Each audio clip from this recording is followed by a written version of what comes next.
Iteka n'umunezero ntangere vyo gusubira kubana namwe banywanyi bacu mubana natwe makuru n'ibiganiro vya misose tubandanya gushikiriza kuri nombonesha kure ryacu no yanyu muhuza TV. Uyu numwe tugiye kubageza kamakuru biriko biravugwa bigezwe ko muri kano kanya nga mu gihugu c'u Burundi, akaba ari amakuru tuzagugaruka kuri vyinshi bitandukanye. Na makuru tuzagugaruka ku mazina y'ibihangange vyinshi bitandukanye biba mu butegetsi biba muri politike y'igihugu c'u Burundi. Tuze kandi no kugaruka kuri ya ndege kuri ubu ikibazo cayo coba casubiriye gushirwa ahabona. Iyi akaba ari indege yarerura umukuru w'igihugu. Iyo ndege ikaba yaraguzwe amahera menshi cyane, ndetse bamwe mu bashatse gukurikirana ivy'idosiye y'iyo ndege bamwe bagiye barapfungwa harimwo n'abashinga amateka. Ivy'iyi ndege ntivyabaye ikirego coroshe cyane kuri leta nabo n'ivyo bihangange vyagize uruhara mwigurwa n'igurishwa ryayo, kuko n'inama nshinga amateka yakoze amatohoza ndetse iraneme nayo yemeza ko hari amanyanga yakozwe muri iryo gurishwa ry'iyo ndege. Dusubiye inyuma gatoye mu myaka 2006 Orukome yarashize ahabona amanyanga ajanye n'igurishwa ry'indege imwe rukumbi yarerura umukuru w'igihugu. Iyo akaba ari Falcon 50. Ico gihe Gabriel Rufyiri yaciye apfungwa iminsi 120. Inama nshinga amateka nayo yarakoze amatohoza iremeza ko hariho amanyanga yakozwe muri iryo gurishwa, ndetse n'icegera c'umukuru w'igihugu Alice Nzomukunda nawe yaratanze imihoho yiyamiriza ivyari ko bikorerwa mu burongozi bw'igihugu, ndetse nawe mu nyuma yashize ahabona amanyanga ajanye n'igurishwa ry'iyo ndege. Inama nshinga amateka yararungitse raporo y'iyo ndege mu butungane, dosiye icirubikwa kuko Gabriel Rufyiri ngo ntaco yafashije ngaho, kuko ubutegetsi bw'igihugu na ruhara bufise muri iryo bara. Ivyo akaba ari bigenda vyibazwa n'ubundi. Kuri ubu rero ikirego c'iyi ndege n'ubundi cagarutse, kuko kino mu bibazo vyabajijwe umukuru w'igihugu Evariste Ndayishimiye mu mpera z'umwaka weze w'2023 ubwo ariko yishura ibibazo ku bamenyesha makuru, ari naho iyo baratangarije vyinshi kubirabana n'umutekano w'igihugu ndetse n'ingene igihugu gipanze muri iki gihe. Iyi ni indege yaguzwe mu ikompanyi yitwa Antalis Aviation, ikaba yarazanywe n'abaserukira iryo shirahamwe yitwa Arnaud Poisson. Igurwa ry'iyo ndege ryarabayemwo igipfungu cinshi ku buryo n'ubunyonyezi bwagiye habona, ariko bubura ubukurikirana kuko vyakozwe n'ibihangange. Wari icegera c'umuvugizi umukuru w'igihugu NYAMITWE yari yamenyesheje ko iyo ndege yaguzwe kandi ko mu kiringo c'indwi imwe gusa izoba yasesekaye i Bujumbura. Nyuma y'iminsi mike uvugira leta akaba n'umunyamabanga mukuru wayo ico gihe yari Filipo Nzobonariba aca avuguruza NYAMITWE ko iyo ndege itaguzwe ahubwo bwari ingabire. Mu mabanga yaciye ashirwa habona mu bijanye n'ubuhinga bwa none kuri X canke se urubuga rwahoze rwitwa Twitter, wari umuyobozi mwishikira mu biro kwa Petero Nkurunziza ajejwe ibibazo vya gisivile General Ngiyome Bunyoni yaciye yandikira ubutumwa wa yiswa Arnaud Poisson, ariho hatangura kumenyekana akazina kiwe k'ubuhizi ka Mutamade. Akaba hari mu mwaka w'2014. Ubwo Bunyoni akaba yavuga ko kubijanye n'ihererekanywa ry'amafaranga angana n'imiliyoni 8 z'amadolari y'abanyamerika, ayo mafaranga nayo akaba yari yakuwe ku ikonti ya misomo ku itegeko rya Bunyoni nk'umushikiranganje w'ikigega ca leta w'ico gihe akaba yari Tabu Abdara. Iyo ndege yahavuye ishirwa mu Burundi inyuma y'imyaka 2 iguzwe hari kwigenekerezo 17 kwezi kwa Kigarama mu mwaka w'2016, ariko kuva uwo munsi ikaba itarigera ihinguka ku kibuga c'indege mpuzamakungu ca Bujumbura. Nubwo ngo vyagizwe ibanga, amakuru adushikira akavuga ko iyo ndege ishobora kuba itagishoboye kuguruka kuko ifise ikibazo c'ubuhinga gikomeye, problème technique. Mu nama shikiranganji zagiye zirakorwa, umushikiranganje w'ikigega ca leta akaba yaratanze iciyumviro ko iyo ndege yoraba ikindi kintu ikoreshwa kuko imaze gutwara amafaranga menshi yitirirwa kuyikurikirana entretien, ariko itigera iva ahiri. Kubwo umushikiranganje akabona ko ari uruhombo rukomeye ku gihugu.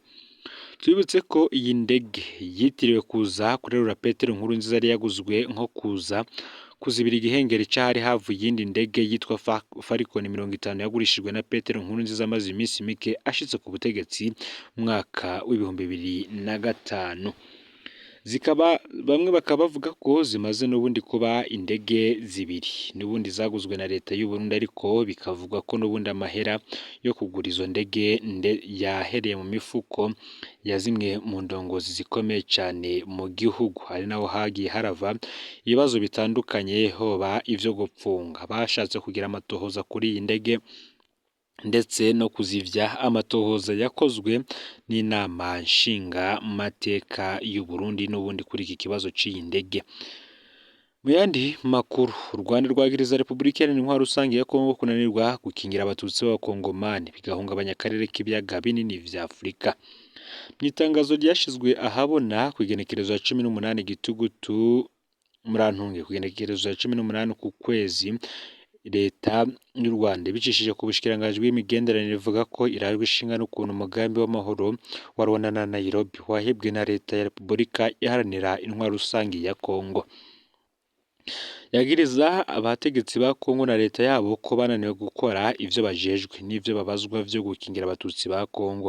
Rwanda rukavuga ko ivyo vyatumye akarere k'ibiyaga binini vya Afurika gahungabana nk'uko bivugwa.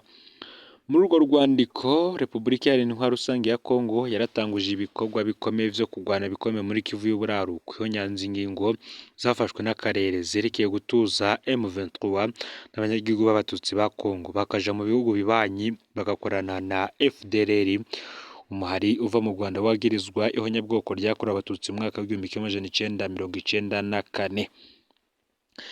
FDLR ikorana na FARDC.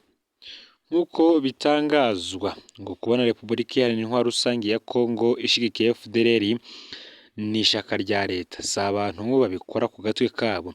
Guhagarika imfashanyo leta ya Kongo iha FDLR kandi bagasubizwa mu buzima busanzwe, bagasubizwa mu Rwanda, n'ibitegerezwa bitadohokwa ko kugira ngo hakingirwe imbibe z'u Rwanda, ariko u Rwanda rwabuye rukemeza ko rufise uburenganzira bwo gufata ingingo zose zirekuwe n'amategeko kugira ngo rwikingire mu gihe rukibangamiye.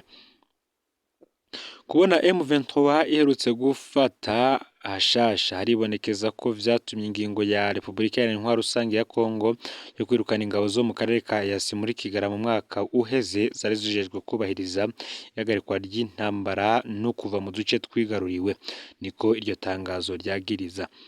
Gukingira uburenganzira n'ubuzima bw'abatutsi bo muri Kongo bibazwa Repubulika Iharanira Intwaro Rusange ya Kongo. Itangazo ngo rikabandanya rivuga ko kunanirwa kubikora vyatuma akarere kose k'ibiyaga binini vya Afurika kamara imyaka 30 mu njyane z'umutekano muke. Abatutsi b'abakongomani baharurwa mu bihumbi barahungiye muri Afurika y'ubuseruko haheze imyaka iharurwa muri mirongo. Ku ntwaro ya Tshisekedi, amajambo abiburwanko n'ikumira vyarabaye kenshi muri politike ya Kongo. Ikumira rifatiye ku moko hamwe no gupfungwa ku karenganye n'ubwicanyi bufisa bo bwitotera vyarabaye kenshi.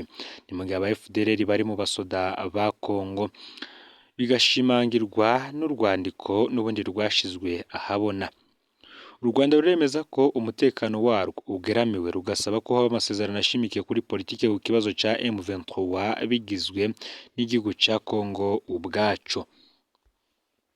Leta y'u Rwanda kandi iributsa ko abarongozi mu vya politike n'igisoda ba Kongo hari umukuru w'igihugu Tshisekedi baremeje kenshi ko ico bipfuza ari ugutera u Rwanda kandi bagahindura ubutegetsi ku nguvu.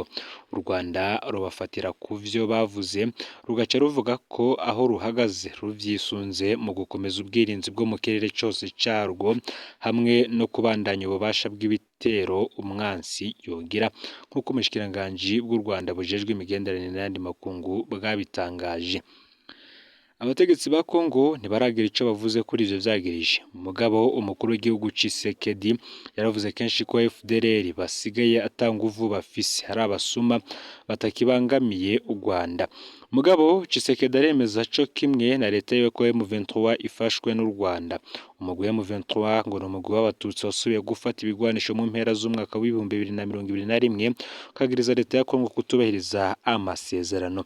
Ni mugiye kuva hagati muri ruhesha umwaka w'ibihumbi 2022 uwo mugwi n'ubundi witwaje ibigwanisho wafashe uduce twinshi two muri Kivu y'uburaruko mu buseruko bwa Kongo harimwo Bunagana isanzwe hano rubibe n'Ubuganda kandi ngo barashizeho abajejwe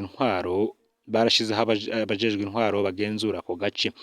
Indwano nyinshi zihuza uwo mugwi witwaje ibigwanisho n'igisoda ca Kongo kumwe n'imigwi igifasha hamwe n'abasoda b'u Burundi zarongereje umurindi muri iyi minsi bituma abantu baharurwa mu bihumbi bahunga izabo.